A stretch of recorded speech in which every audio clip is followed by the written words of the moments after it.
Hi everyone, ఈరోజు మనం చేపల పులుసు ఎలా చేయాలో చూసేద్దామా. దానికి మనం ముందుగానే రెడీ చేసి పెట్టుకున్నవి ఏమేమిటో నేను చెప్పేస్తా చూడండి. 4 or 5 చిన్నవి అయితే 5 ఆనియన్స్, లేదు పెద్దవి అయితే 3 or 4 సరిపోతాయండి. ఇలా ముందుగానే పేస్ట్ చేసి రెడీ పెట్టేసుకున్నాను. నెక్స్ట్ వచ్చేసి చేపలు ముందుగా ఉప్పు కారం పసుపు వేసేసి మిక్స్ చేసి పెట్టుకున్నాను. దెన్ చింతపండు నానబెట్టేసా, బెండకాయలు కోసేసా, అండ్ దీంట్లో జీలకర్ర ధనియాలు అల్లం వెల్లుల్లి 2 ఇలాచి 2 లవంగా అండ్ చిన్న కొంచెం లైట్గా దాచిన చెక్క వేసి పేస్ట్ చేసేసా. దెన్ నెక్స్ట్ వచ్చేసి ఆయిల్ వేడి చేసేస్తున్నా కడాయి ఒక గిన్నెలో. సో ఇది వేడెక్కేసాక ప్రాసెస్ చేసేద్దాం.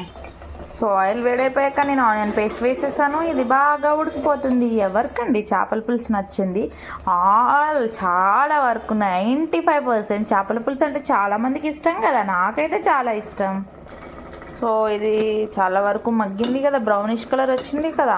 సో దీంట్లో మనం ముందుగా ప్రిపేర్ చేసుకున్న పేస్ట్ వేసేద్దామా.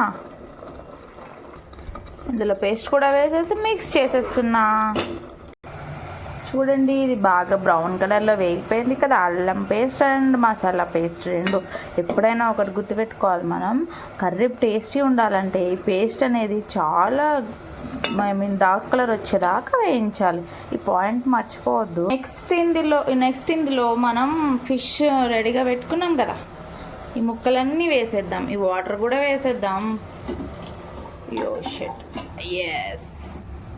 వేసేసుకొని దీన్ని గరిటెతో మాత్రం కలపొద్దు, జస్ట్ దాకని పట్టుకుని పైకి కిందికి తీయాలి. ఇలా మొత్తం ముక్కలు లోపలికి ములిగేలాగా నేను వేసేసాను. దాంతో ఇట్లా పట్టుకొని తిప్పాను. సో ఇది ఉడుకుతుంది.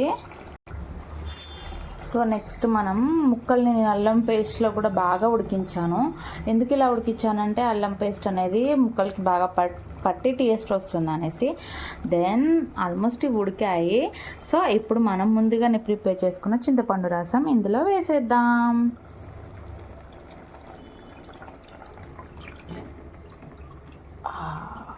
ఓకే, చింతపండు రసం వేసేసాం కదా. దెన్ నెక్స్ట్ ఇందులో నేను ముందుగానే ప్రిపేర్ చేసుకుని పెట్టుకున్నానండి, బెండకాయ కట్ చేసి పెట్టుకున్నా చూడండి. ఈ ముక్కలు కూడా వేసేస్తున్నా. సో బెండకాయ ముక్కలు కూడా వేసేసా. ఇందులోనే ఇవి ఉడికిపోతాయి పులుసులో. దెన్ నేను కరివేపాకు కొత్తిమీర కూడా ఇప్పుడే వేస్తానండి.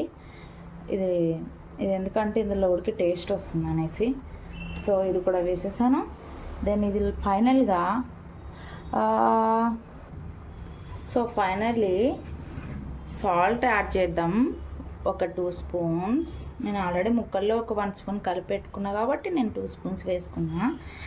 దెన్ కారం నేను లాస్ట్లో వేస్తాను. ఎందుకు అంటే మా జున్ను బాబుకి కొంచెం పులుసు తీసి వాడికి ట్రై చేద్దాం పెడదాం అనేసి, తర్వాత నేను కారం యాడ్ చేస్తాను. సో దీన్ని మూత పెట్టేద్దాం. ఓకే, యమ్మీ ఫిష్ కర్రీ రెడీ అయిపోయింది. చూసేసేయండి. ఇందులో నేను అన్నీ చూపించాను కదా మీకు యాడ్ చేసేటప్పుడు. జస్ట్ కారం లైట్గా లాస్ట్లో దించే ముందు ఫిష్ మసాలా ఒకటి యాడ్ చేసిన, అంతే. యమ్మీ కర్రీ రెడీ. టేస్ట్ ఎలా ఉందో తిన్నాక చెప్తా. బాయ్.